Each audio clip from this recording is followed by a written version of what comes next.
Howdy, everybody. Here we are, all ready to take you down to Pine Ridge for this evening's visit with Lum and Abner, whose everyday experiences are sent to you each evening, except Saturday and Sunday, by your local Ford dealer. You have asked, is the new Ford V8 economical to drive? Tonight, your Ford dealer answers that question. Answers you with the strongest official proof possible to obtain. A certificate of performance given the Ford V8 by the Contest Board of the American Automobile Association. This certificate says, the undersigned certify in the name of the Contest Board, American Automobile Association, that at Washington, D.C., and over the Mount Vernon Memorial Highway, a Ford V8 1933 two-door sedan, motor number 18332-364, of strictly stock class, manufactured by the Ford Motor Company and driven by Contest Board personnel, was timed at 182 hours and 50 minutes over the distance of 5,022 and 1/10 miles, an average of 27.468 miles per hour from a standing start on June 20th to the 28th, 1933, establishing an average of 22.532 miles per gallon of gasoline. Total oil used, 1.578 gallons, an average of 3,182.5 miles per gallon.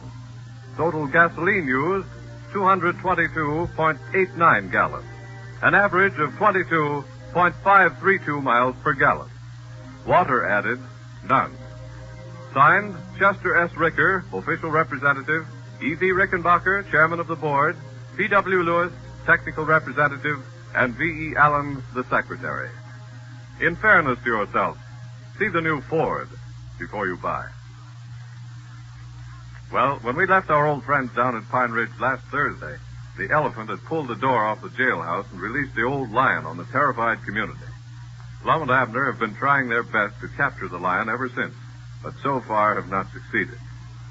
As we look in on Pine Ridge today, we find Abner back at the garage, preparing for another trip into the mountains in search of the nuisance that is causing such a disturbance. Lum has just arrived on the scene.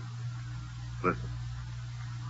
Abner, what in the name of common sense are you up to now? Well, I'm getting things all ready to go on that lion hunt tonight, Lum. Well, you're not aiming on taking this elephant, are you? Why, sure. Who ever heard of hunting lions with an elephant? Well, now, that's what that book says. What book? Why, that one right there. Dick Huddleston gave it to me to read. Tells all about lion hunting. I see it.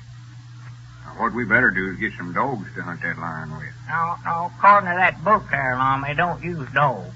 Big game hunting in Africa. Yeah. Well, I don't care what they say in here. I know in reason they don't use elephants to hunt lions with. They can't even bark. How would you know when they struck the trail? Well, how do you know if they don't bark on trail? Well, did you ever see an elephant a-barking? Why, no, I never, but I never seen one on trail, neither. Well, you can't make no hunting dog out of an elephant, I can tell you that right now. Now, wouldn't that elephant there look fine running a rabbit across the field or sitting under a tree barking at a little squirrel? Well, now, I don't think they hunt like dogs does, Lum. Look there now, where I got the page turned down. Shows a picture of them hunting lions in Africa right in that book. Where? Why, right there, right in there, kid. Well, they're just riding elephants there. Huh? The elephants ain't a-hunting the lions. You see, they have beaters that go on ahead and run the lions by, and these fellers here just capture them. Yeah, well, now, I figure don't mean you riding baby here like they're doing in that picture there, Lum. Well, now, you can ride up there if you want to, but I ain't going to try to ride no elephant's back.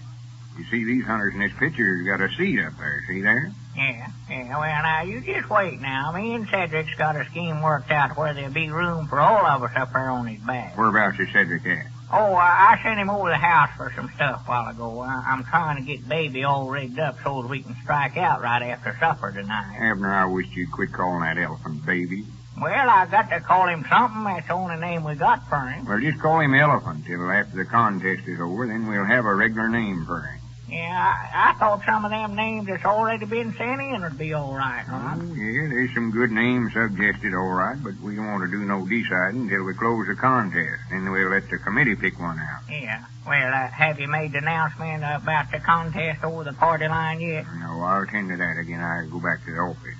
As you know, I was just looking at baby, elephant a while ago, Lum. I believe he's deformed. Deformed? Yes, sir, now just look at him there. He looks like he ain't big enough for himself, don't he?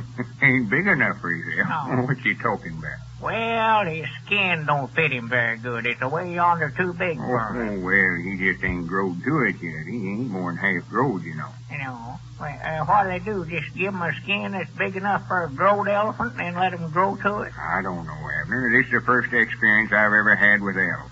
They just ain't built for style. They run more for comfort. Yeah. Well, there ain't much shape to them, I'll say that. Now, just look at them legs. They just might lie straight up and down. Yeah. Looks like his legs just run down the ground and stopped all of a sudden like he's bogged up in the mud or something, don't he? Yeah, they're funny-built critters. I'd hate to... Wait a minute. Yonder comes Dick Huddleston driving up in front. Yeah, I'll have to get back in the office. Dan went out to deliver a new car a while ago. Well, you just go ahead and talk to Dick, Lum. I'll finish up getting ready for this line, huh? Well, we'll try your way one more time, Abner, but if we don't catch this line tonight, we'll get some dogs and trail him down. The dogs will catch him tonight, all right. Just wait till you see what old me and Cedric's got rigged up.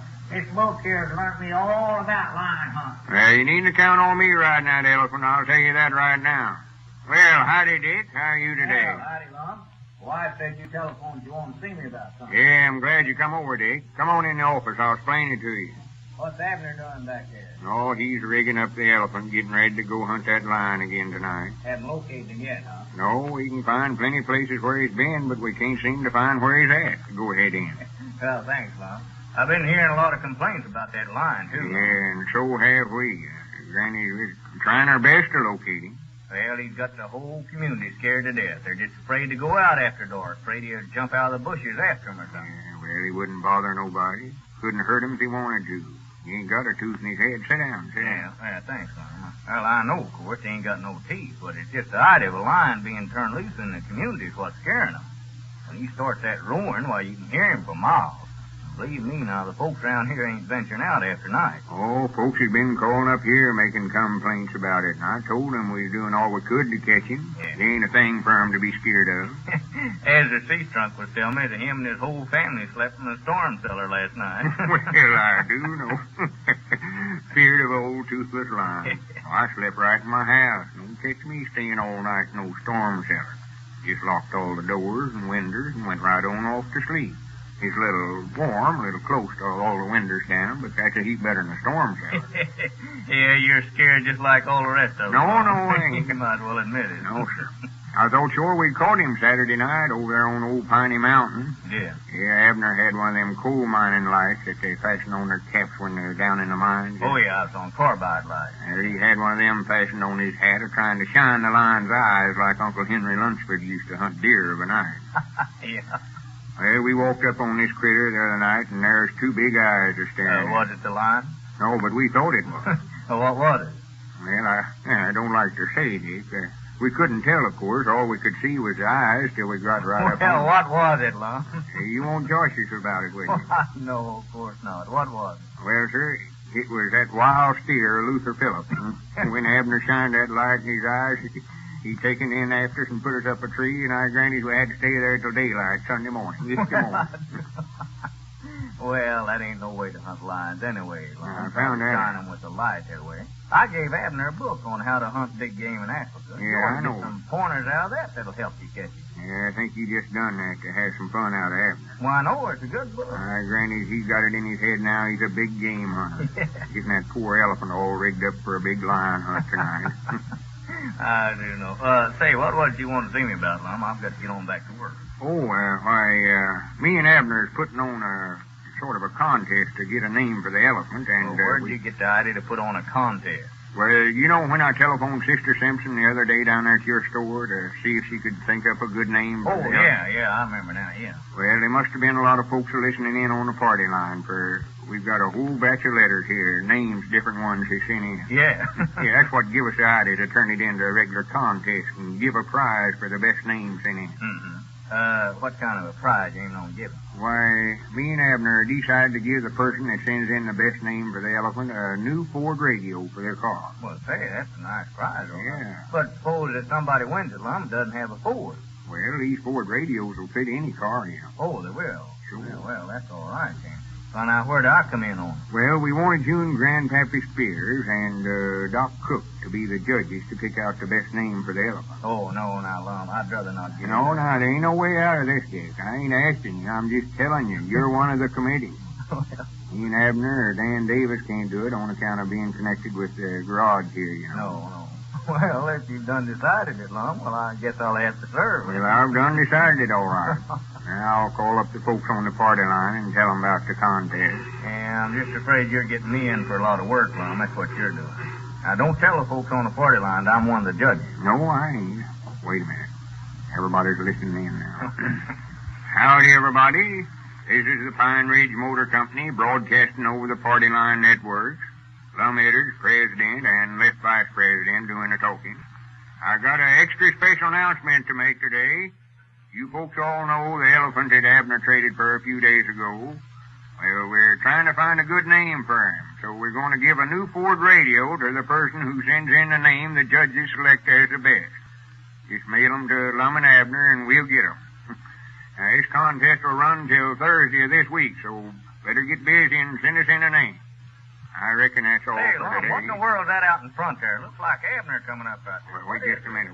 Goodbye, everybody. Well, for the great I am. Well, what's that on that elephant there? I don't know. That's some of Abner's doing. Hey, Lum, Come on come out, out let's here, you dick. Come out here a minute. Abner, what in the name? What's that business you got up on that elephant's back? I know that this is what they call a hoodoo in that book, Lum. That's what we're going to ride in. Why, it looks like a body off an old used car. That's what it is. I know that this will make a fine passenger out of it. Where most of them just got a box up there, we've got a regular Sudan.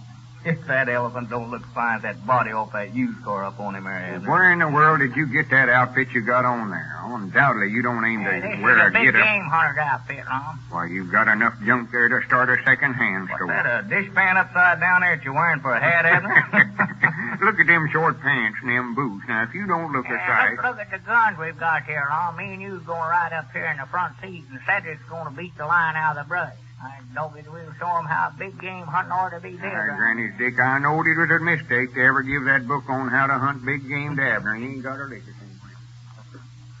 Well, anyway, don't forget if you have a name to suggest for the elephant, send it to Lum and Abner in care of your station. You may be the winner of that Ford radio.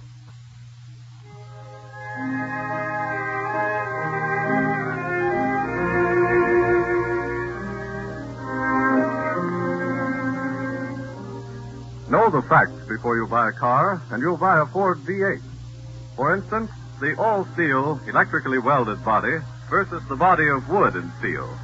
Fact number 1, steel doesn't need wood for strength or protection.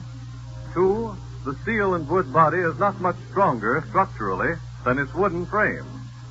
3, under extreme stress or shock, the steel body remains intact. Dented perhaps, but not crushed. 4, it is more expensive to make an all-steel body than to make a wooden frame and then nail steel panels on it. Until experience proved it unwise, Ford mixed wood and steel in bodies and wheels. It was the best way then, but the state of the art has advanced. No one argues now that the electrically welded one-piece wheel, such as the Ford wheel, needs to be strengthened by adding wood to it. Know the facts before you buy a car. All the facts. In fairness to yourself, see the new Ford before you buy. In closing, we want to remind you to listen for the special announcement to be given during the old-time sociable Friday night.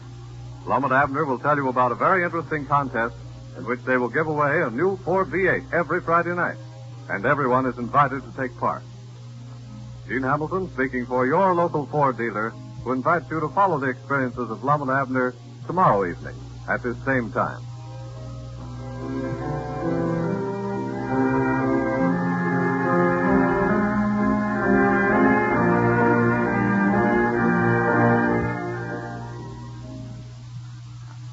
This is the National Broadcasting Company.